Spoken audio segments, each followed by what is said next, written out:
நிறுத்துங்க, என்ன சார் பண்றீங்க? ஸோ ட்ராப்ஸை வந்து தேவையில்லாம ஊசி வச்சோ கத்தி வச்சோ தயவு செஞ்சு ஓப்பன் பண்ணாதீங்க. அதில் உள்ள எல்லா கிருமியும் அந்த ட்ராப்ஸில் போய் எதை கண்டாமினேட் பண்ணிடும். அப்புறம் இது வந்து கண்ணில் போட்டாலும் தேவையில்லாத இன்ஃபெக்ஷன் வரும். ட்ராப்ஸ் ஓப்பன் பண்ண முன்னாடி கையை வந்து சுத்தமாக வச்சிருக்கணும். ஸோ ஹேண்ட் சானிடைசரோ இல்லை சோப் அண்ட் வாட்டர் வச்சு கையை நல்லா வாஷ் பண்ணிக்கோங்க. அதுக்கு பிறகு ட்ராப்ஸை எடுத்துக்கோங்க.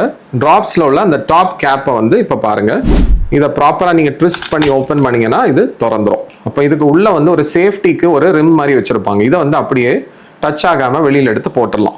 இப்போ பார்த்தீங்கன்னா most of the eye drops வந்து ஆல்ரெடி ஓப்பனாக தான் இருக்கும். இல்லைன்னா நீங்கள் என்ன பண்ணலாம்னா இதில் ஒரு நீடில் மாதிரி இருக்கும். அந்த கேப்பை வச்சே நீங்கள் க்ளோஸ் பண்ணிட்டு டைட்டாக மூடுனீங்கன்னா இது ஓப்பன் ஆகிடும். ஸோ ப்ராப்பராக ஓப்பன் பண்ண கற்றுக்கோங்க, உங்கள் கண்ணை ப்ரொடெக்ட் பண்ணிக்கோங்க. ஸோ இது மாதிரி ஐ ரிலேட்டட் சேஃப்டி டிப்ஸ் எது வேணாலும் என்னை ஃபாலோ பண்ண மறக்காதீங்க.